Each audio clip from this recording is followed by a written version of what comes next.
The Fast and the Furious, a franchise that has, as of this week, unfolded into 10 movie installments and at least one spin-off film.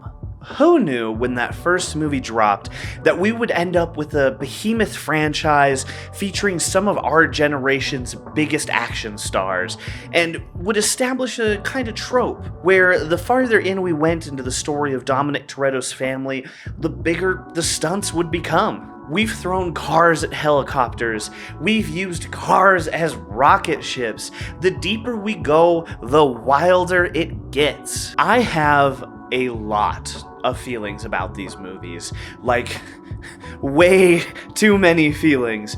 Especially for someone who was obsessed with the franchise early on and has never once actually cared that much about cars. All of the people in my orbit, from my oldest friends to my classmates and coworkers, have been subjected to my ramblings about the car movies for years now. So join me as I pop the hood on a series like no other. Hey, pop the hood. Pop the hood? Pop the hood. But for real, I think this movie series is absolutely fascinating. Going from Point Break with cars to international super spy action thrillers with a car in space, and keeping that transition coherent and also being a weirdly progressive action series whose core morals and foundations are built on really important, wholesome ideals is wild to me, okay? But out of all of the ideas and potential essays about these aspects that I've been considering, this one felt like the place to start. The Fast and the Furious, yes, the first film in the series, the Point Break ripoff with cars, fundamentally shaped me as a human being. It took a lost, scared, displaced young man and offered him a moral code that would inform every decision he made for the rest of his life. It helped make him a more caring, earnest, and loyal person, and it probably also got him into a decent bit of trouble along the way. I have that same problem. Hi friends, my name is Joe, and The Fast and the Furious taught me how to love.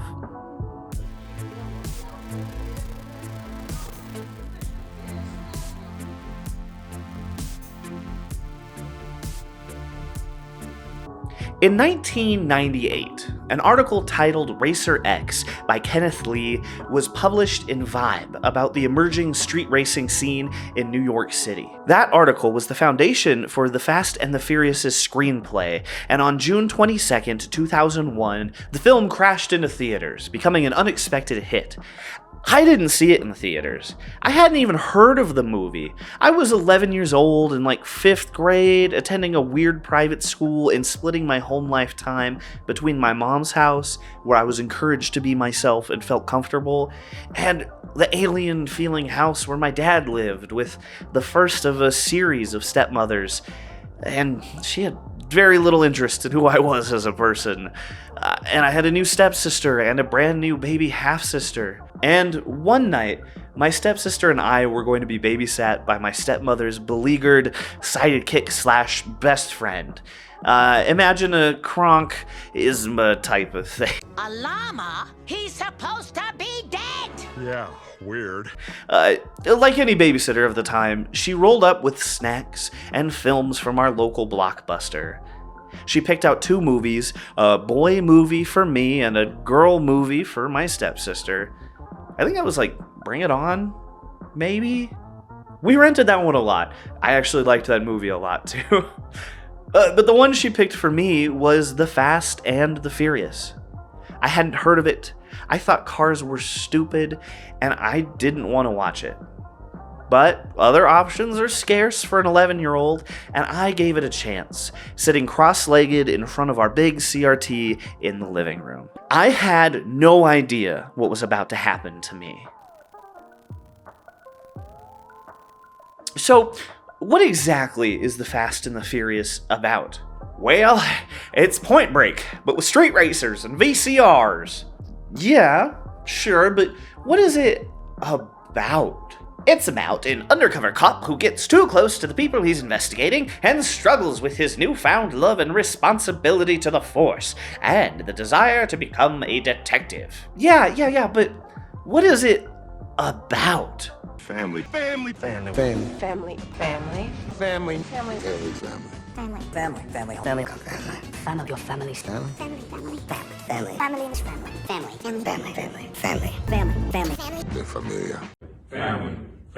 So the movie opens up and we're treated to a high-octane highway heist, where some mysterious black cars with neon green lights spilling out from under them overtake and steal a friggin' semi-truck. A dude shoots a grapple gun at the truck and hops out of a sunroof to climb over and disable the driver. And one of the cars is forced to casually drive under the semi? Ugh. And then we get our first look at the protagonist, Brian. He's driving a bright green car around a racetrack very fast. You can tell he's enjoying himself, but he's not happy with the performance. We see Brian pull up at the Toretto bodega, the famous tuna no crust scene, where he flirts with Mia and stares down Dom before being violently introduced to Dom's family when Vince decides to kick his ass. Brian goes to work. He requests NOS. I need NOS. And then we see him appear at a street race. He's all boyish grins and anxious energy.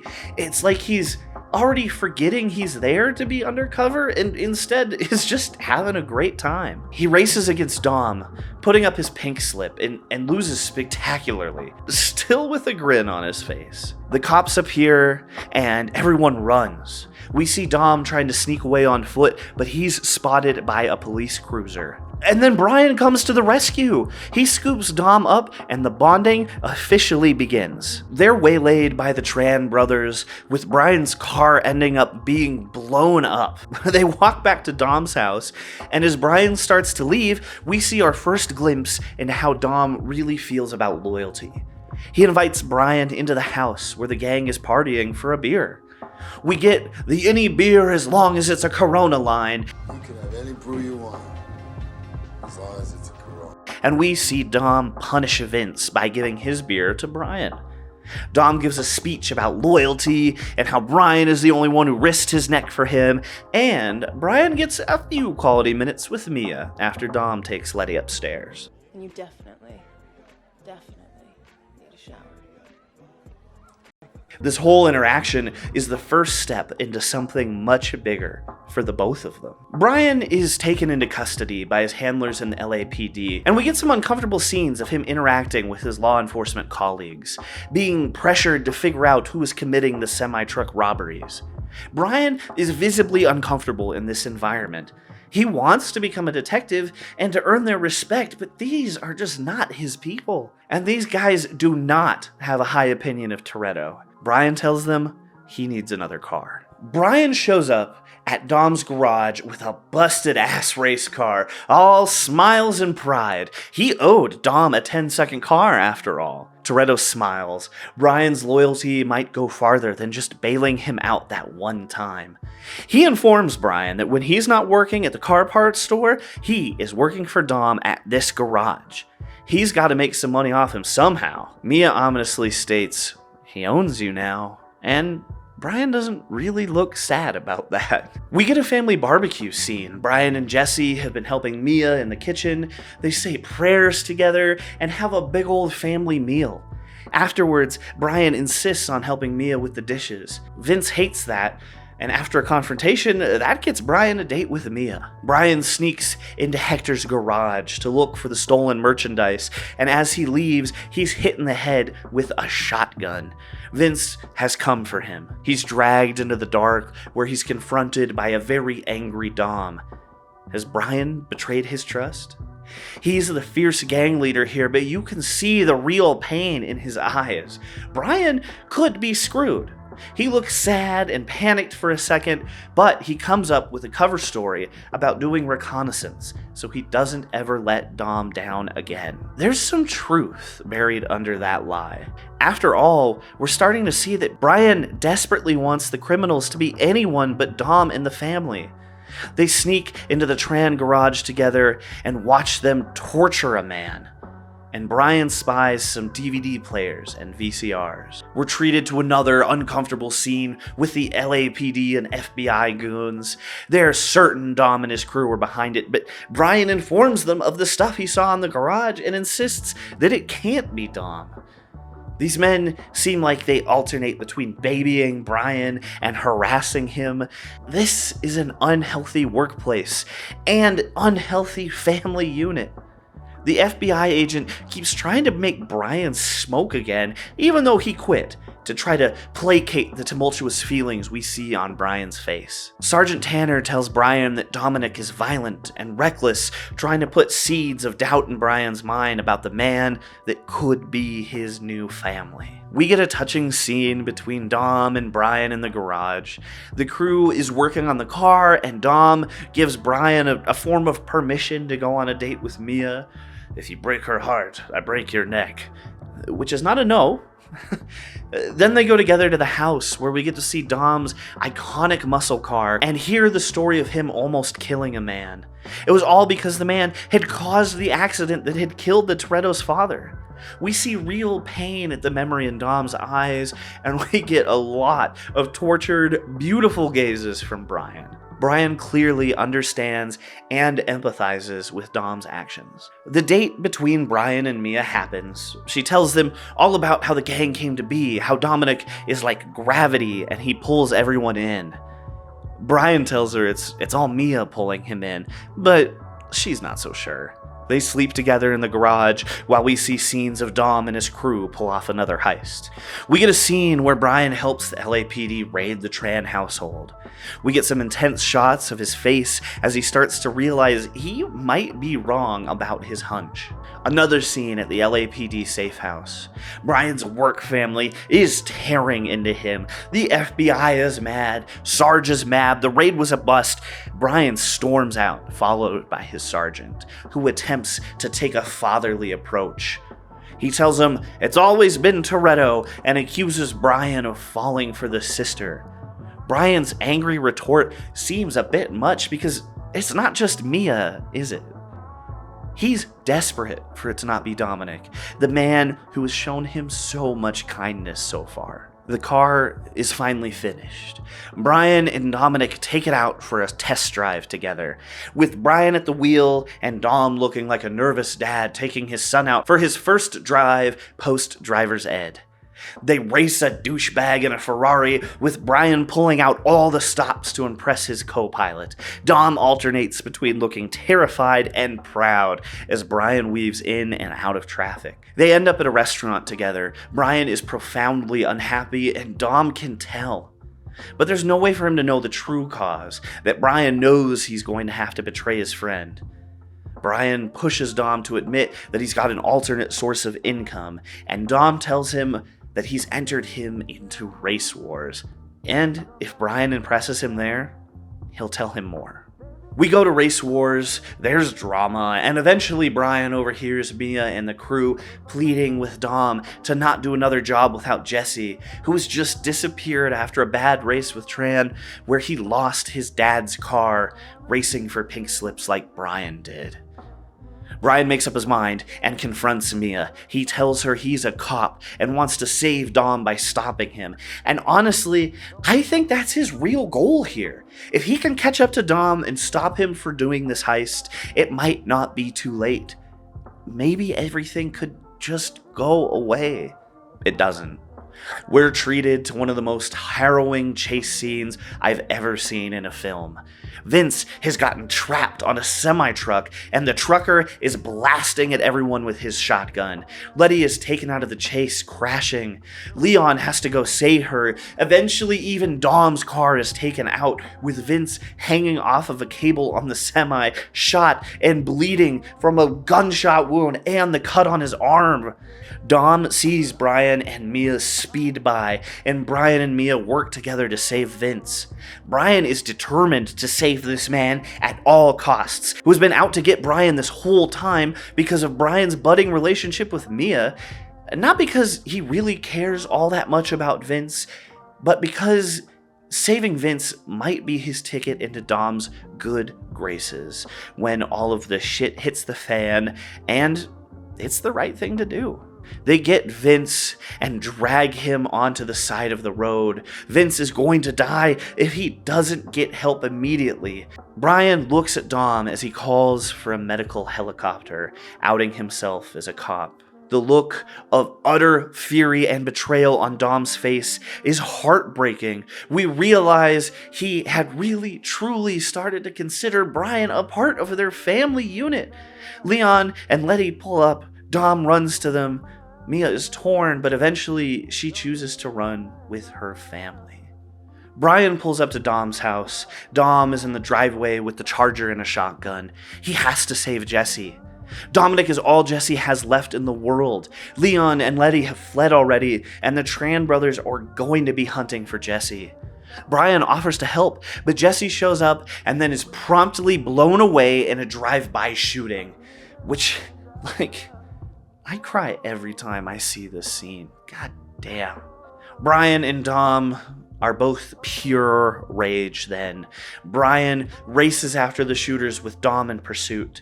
Another epic car chase. Dom causing one of the brothers to wipe out and Brian executing the other. And then we have the famous final scene. The scene that makes me feel so many things to this day. It's the big pivotal moment.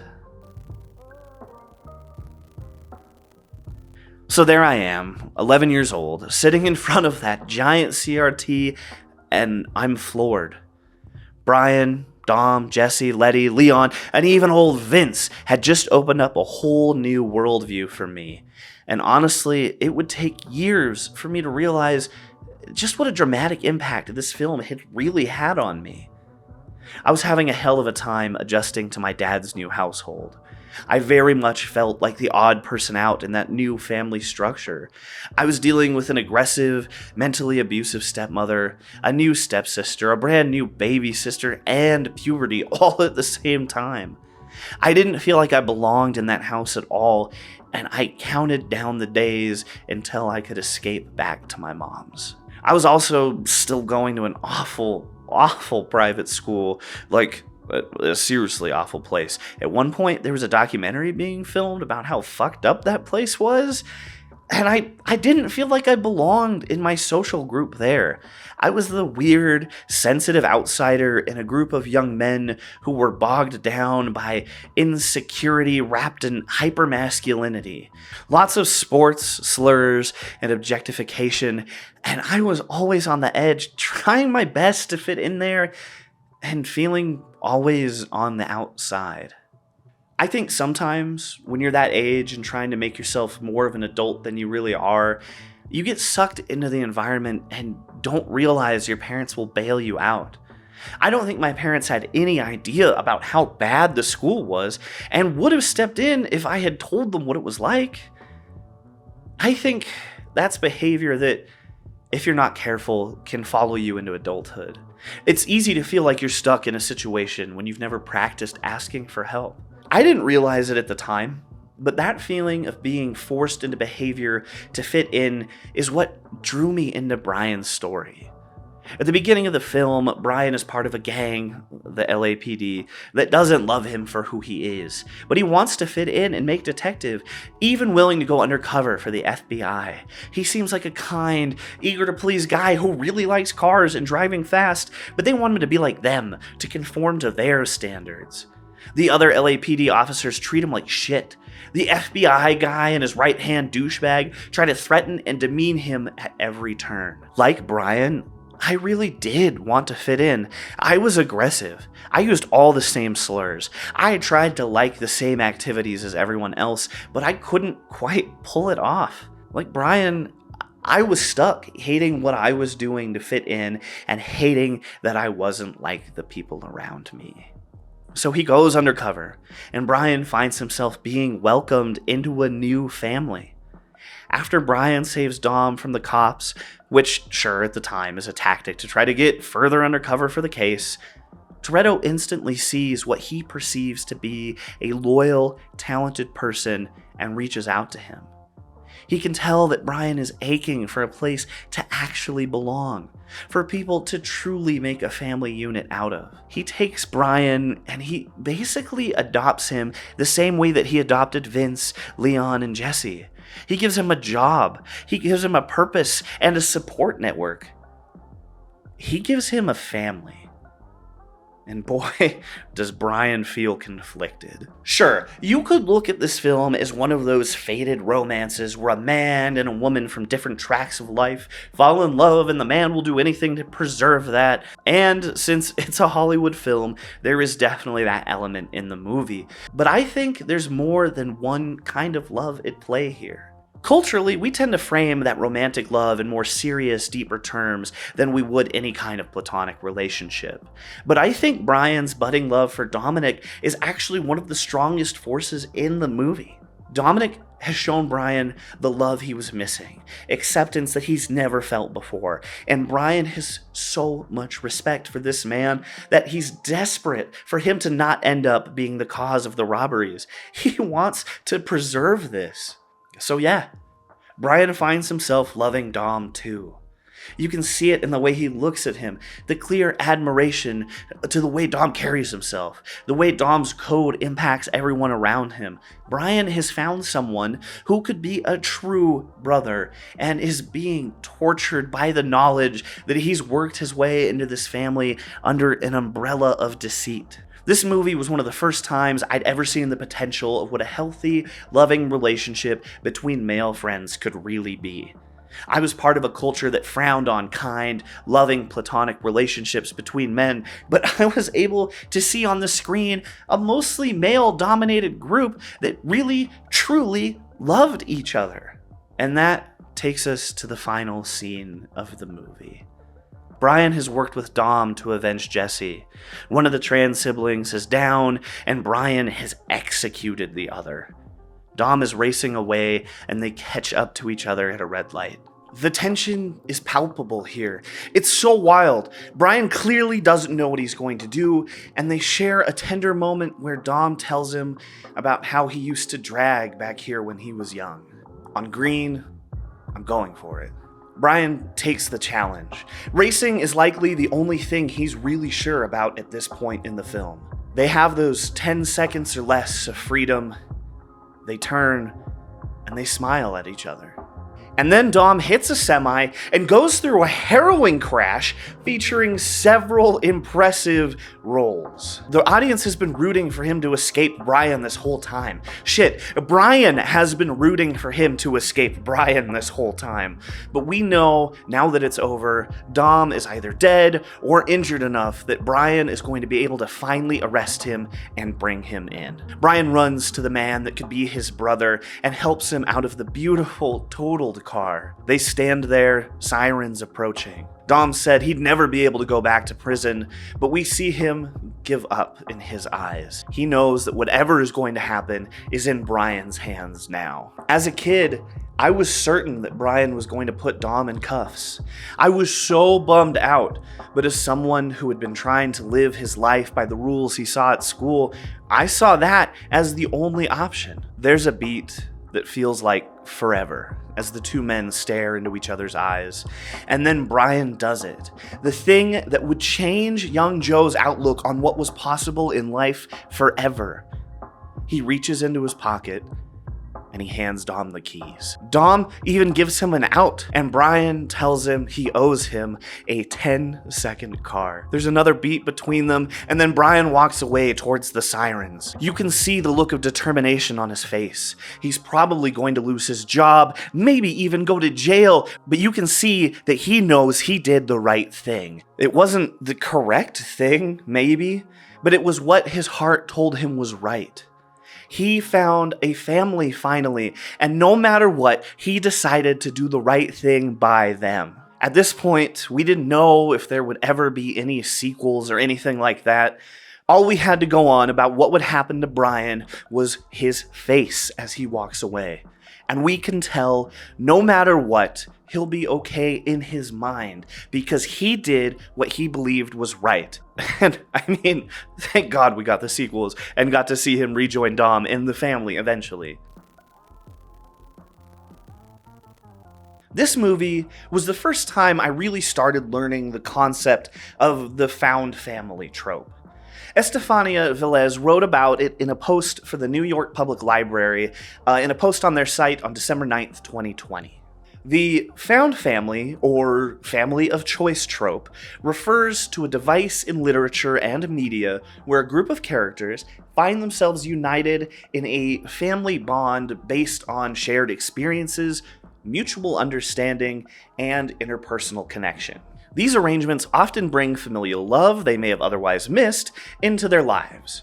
Rather than the blood ties that may dictate some biological families, found family stories emphasize the connections and communities we choose for ourselves. These narratives are often especially resonant for members of disenfranchised communities, such as those in the LGBTQ+ community, who keenly understand that unconditional love comes in all forms. And so do families. Watching this movie, I latched onto this idea wholeheartedly. The idea that I could pick my own family was revolutionary. You're telling me my family didn't have to include these people who didn't really care about me? I could assemble my own family out of other people that were like me? I couldn't put words to it at the time, but looking back, now I realize how comforting that thought was to me at the time, and I set off to do just that. Okay, I have to acknowledge that I'm looking back on my life and connection to the Fast and the Furious with the benefit of hindsight and maybe a nice pair of rose-tinted glasses. 11-year-old me didn't just see this movie and walk out the door a better, more loyal person, ready to assemble my own furious crew of caring folks. Growth takes time. No one becomes a different person immediately after learning something that changes their perspective. But I kept trying, and I've found so many wonderful families throughout periods of my life. I was lucky to have a mom who encouraged me to be myself, and I found family in the kind-hearted weirdos who took me in once I finally transferred to public school. One of those weirdos is actually going to edit this script even, all these years later, and we're going to see the new movie in a couple of days here. I found family in the theater, in a college writing center, in my Discord channel, all different family units who helped me grow into the person I am today. The Fast and the Furious taught me how to love, how to develop deep bonds with people who aren't related to me but are family to me. I learned to be loyal to the people who really care about you above all else. I learned that sometimes you have to do the right thing even when it's not the correct thing, and I learned that it is okay to love your friends. And I'm happy to say, over 30 years into this life, that I think those skills have allowed me to assemble the ultimate family. I love you guys. I'm aware that there's issues with this first film. It's very much a film of its time, with a heavy, sweaty male gaze and some toxic undertones they were able to ditch moving on in the series. But I guess that just goes to show you how art can affect people differently, right? Like I said earlier, growth takes time. As the story progresses through the series, ideas about everything from relationship dynamics to gender roles evolve. I know not everyone pulled the same lessons out of this first movie as me, but I'm glad I did. I'm glad that after all these years, the story of this family is more expansive and entertaining than ever. Family, family, family. Hey, thank you so much for watching, and a huge thank you to my patrons over on patreon.com/MTGJoeD. I really appreciate your support. And if you would like to throw me a couple dollars for dog food and snacks, you could support me there too. Good luck out there, friends. I'll see you next time.